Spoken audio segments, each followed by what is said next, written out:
Let's close our eyes.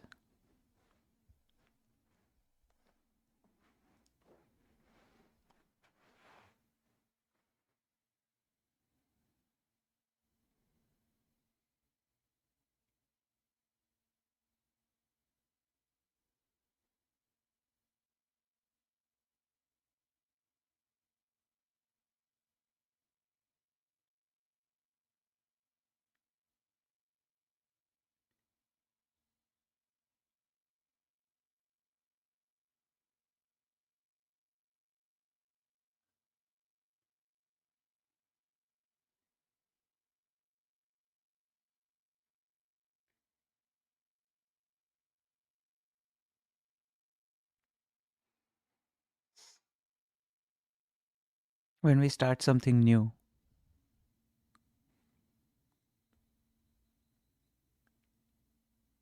we need to keep the old behind us.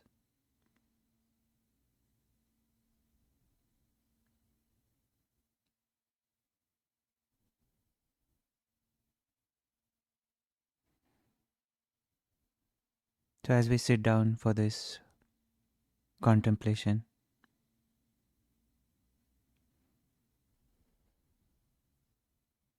everything that we know up to now is not necessary. This is not a memory test.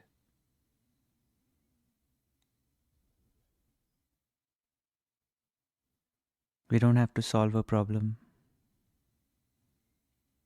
give a suggestion. So, no prior knowledge of anything is going to be used in this session.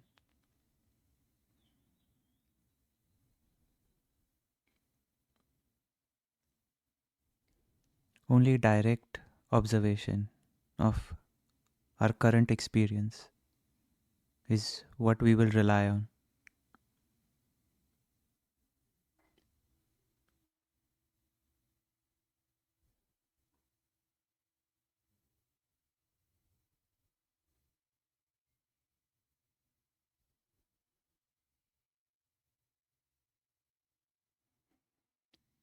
This might feel a little uncomfortable,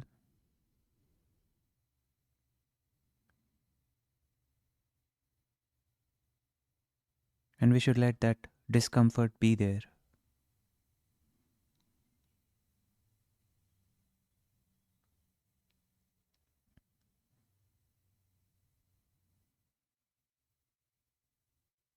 It's a part of our current experience.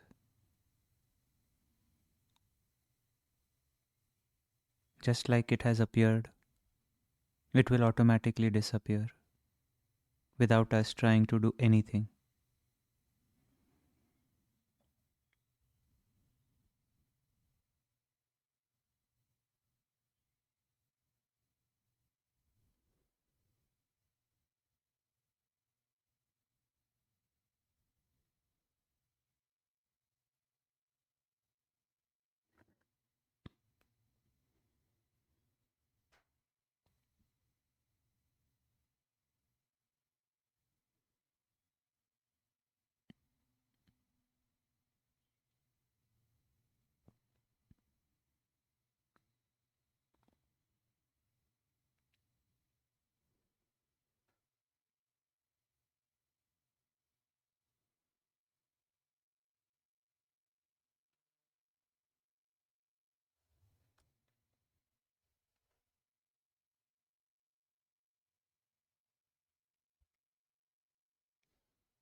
Let's make sure the chair or the ground that we are sitting on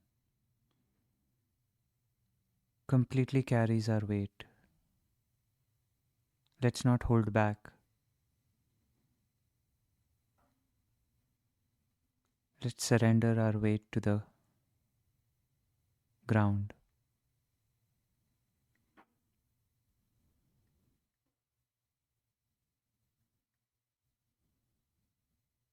If there's any tension, contraction, or any effort to keep our body in a particular posture, let that melt away.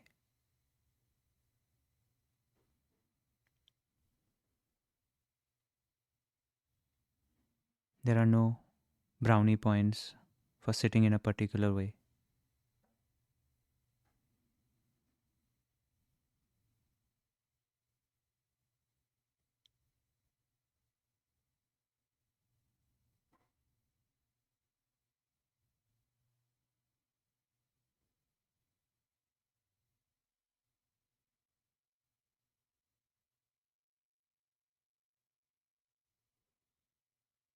If any thoughts are appearing,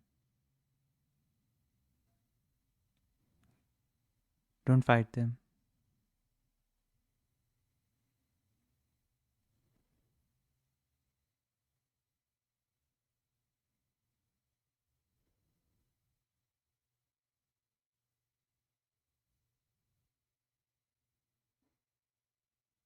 The thoughts may be true or untrue.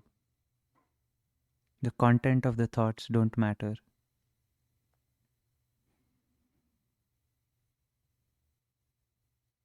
It's a part of our experience, and let our experience be as it is.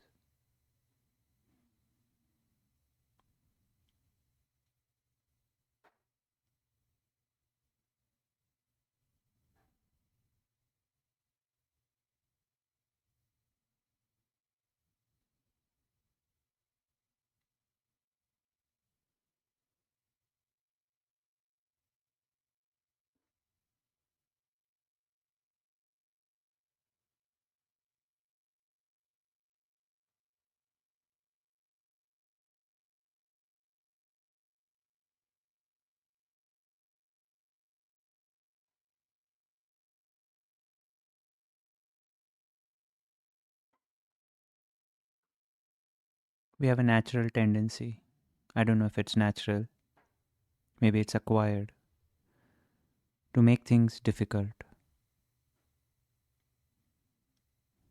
If it's not something difficult, it's not worth doing it. But deep down, we want simplicity. So today's contemplation is an exercise in simplicity, keeping things simple.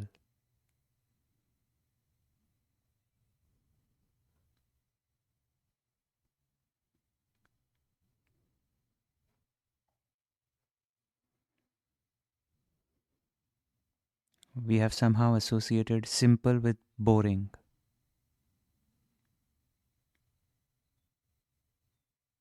That's why we go on looking for difficult things, conjure up difficult things.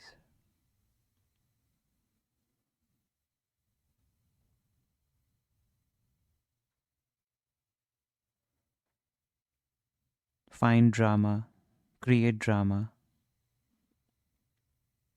just to make it a little more entertaining.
By simple, I mean ease, a kind of ease that we experience on the inside.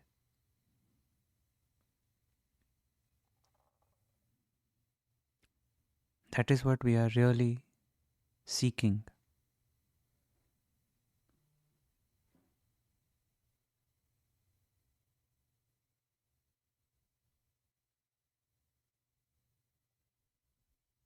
Ease. Ease in our bodies, ease in our feelings, ease in our thoughts.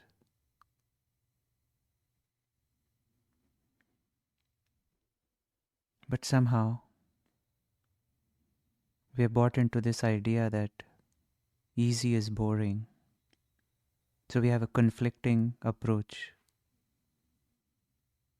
where we want ease, we find drama.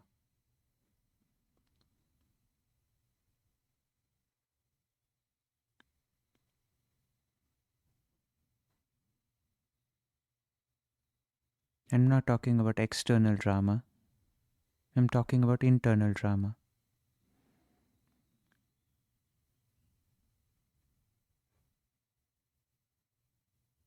And that's why most of our suffering happens internally. No matter what is happening outside, this conflict, this tension, this back and forth troubles us the most.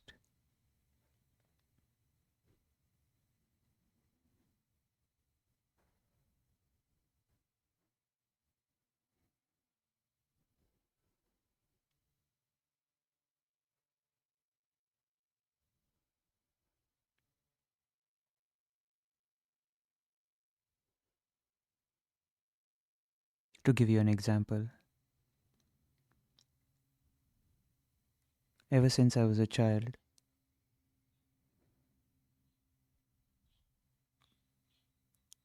I was always rushing to places. Like I had a very disharmonious relationship with time, and part of it still lingers today.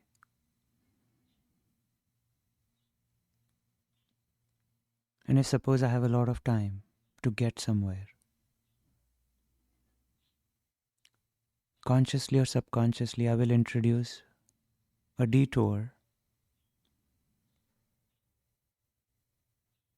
and squander all the extra time and still end up rushing to wherever I have to go.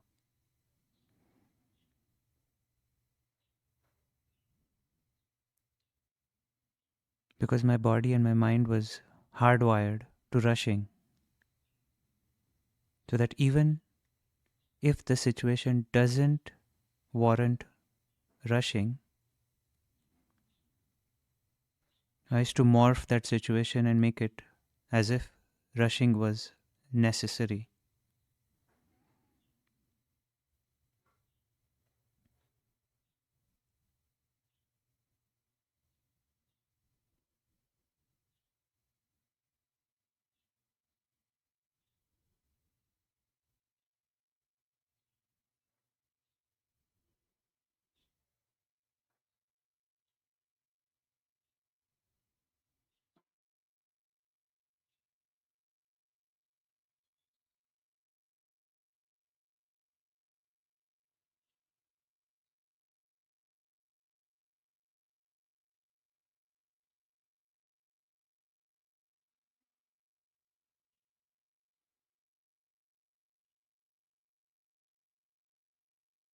And if thoughts and situations and memories are coming up that may or may not relate to what I'm saying,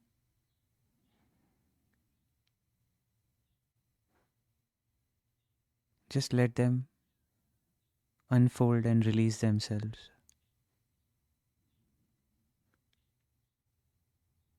They shouldn't become a trigger to judge ourselves or to quote unquote find problems with ourselves.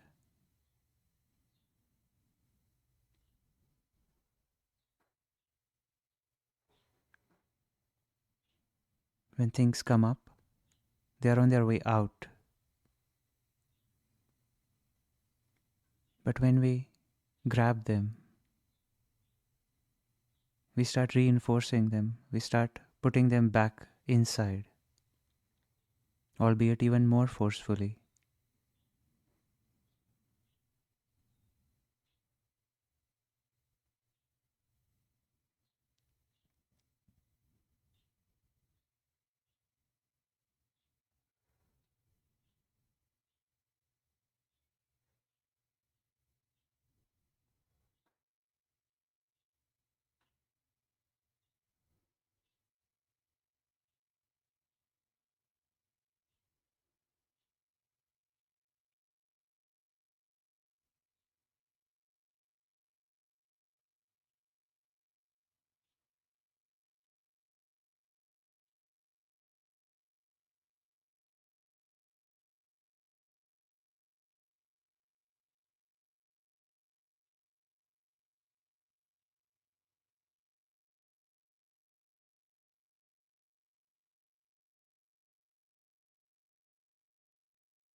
Sometimes even difficult things can have a flavor of ease when we come from a place of confidence that I got this, no matter what it is, there is ease.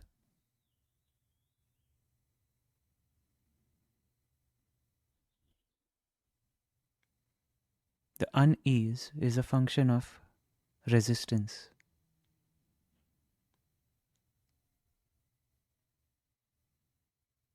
I don't want to do this. It's hard. I can't do this. No, no, no.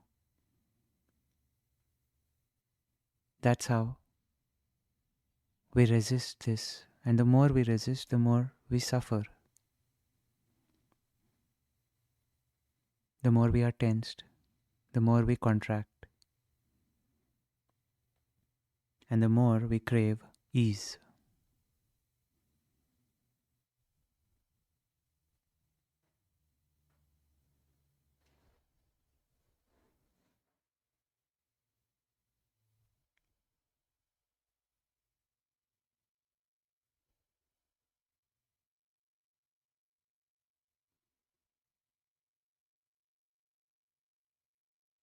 And the wisdom doesn't lie in my words. The wisdom lies in our own experience. If we relax my initial suggestion to not go back in memory, but just peek into it, that if we find so many times we have been confronted with truly difficult things, moving to a new country, new place, changing jobs, finding our first job, graduating, going to school, having a kid. In all those times we felt we can't do it. And here we are,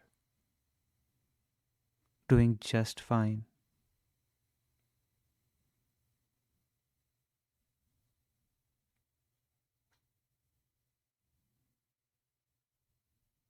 You got this.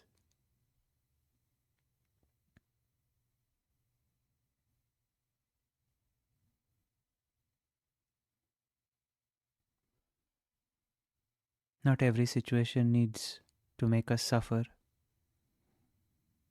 And the suffering doesn't lie in the situation, it lies in the conflict that we create inside.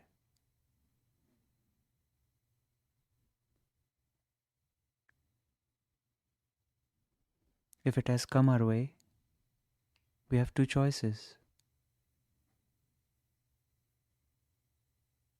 either to not do it, which ends the topic,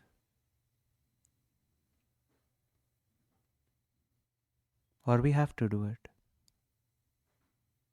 Then we do it, and that ends the topic. Negotiating after saying yes, regretting after saying no, that's how we create suffering.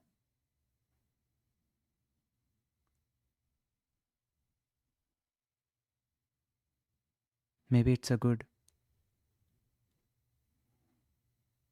insight that if we start regretting after saying no, maybe no wasn't the right answer. And if we are negotiating after saying yes, then maybe yes was not the right answer. Until we learn how to stick to our yes and how to stick to our no,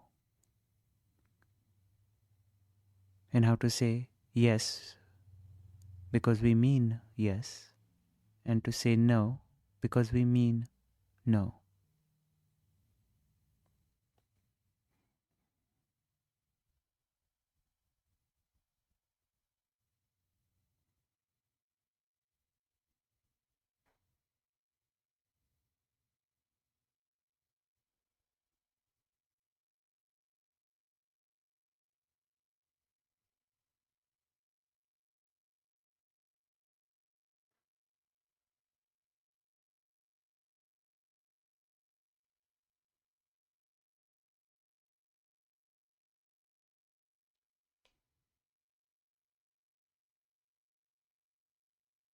So ease becomes a function of clarity. Clarity to say yes and mean yes. Clarity to say no and mean no. It's also a function of courage. Saying yes takes a lot of courage. Saying no takes even more courage.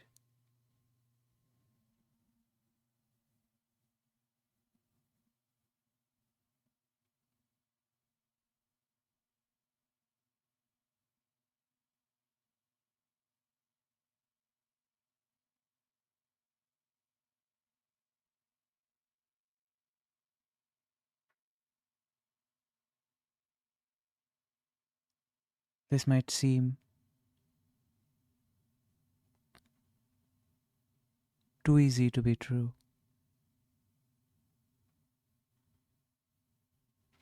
or maybe it might seem difficult,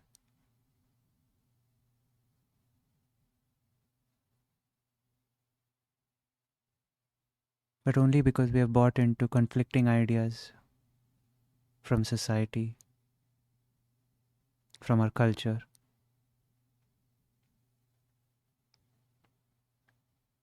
We need to listen to our bodies, our hearts, our minds, and their deep desire for ease, for clarity.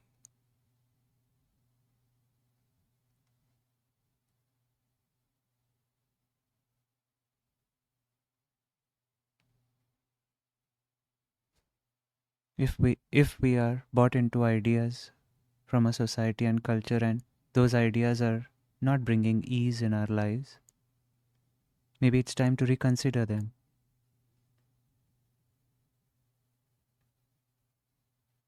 We can always jettison ideas. There are no strings attached. The only string that is attached is to our happiness, our peace.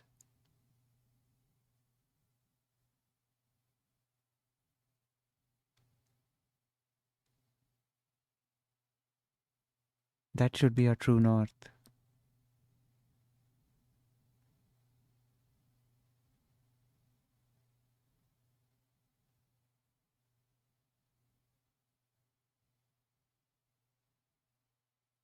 And if we value ease in our lives, we won't think twice to exert twice or thrice the effort in service of that yes.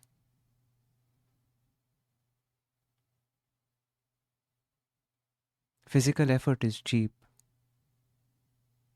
All you need is a good night's sleep and you're recovered. What's expensive, extremely expensive, is the conflict, is the suffering that doesn't even let us sleep or truly rest. We shy away from physical effort and tolerate mental suffering.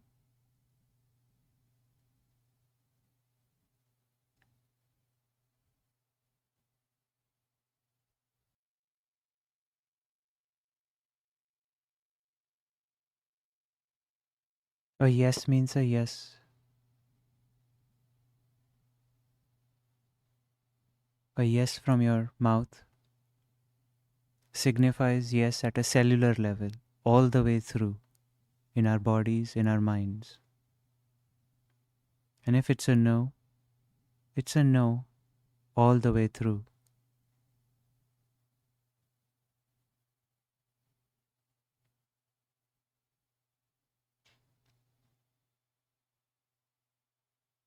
And if there is any resistance, it's worth investigating.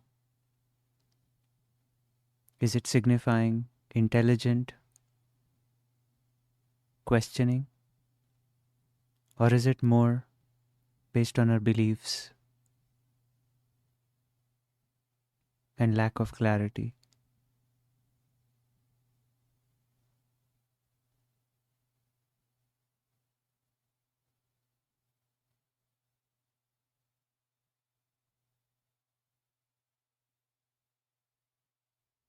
It's like starting working out. If we have not used muscles in a long time, muscles of clarity, muscles of congruence, courage, they might hurt a little out of soreness.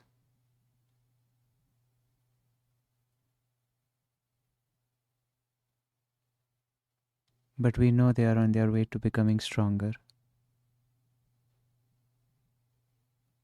the more we practice it, the more we commit to it.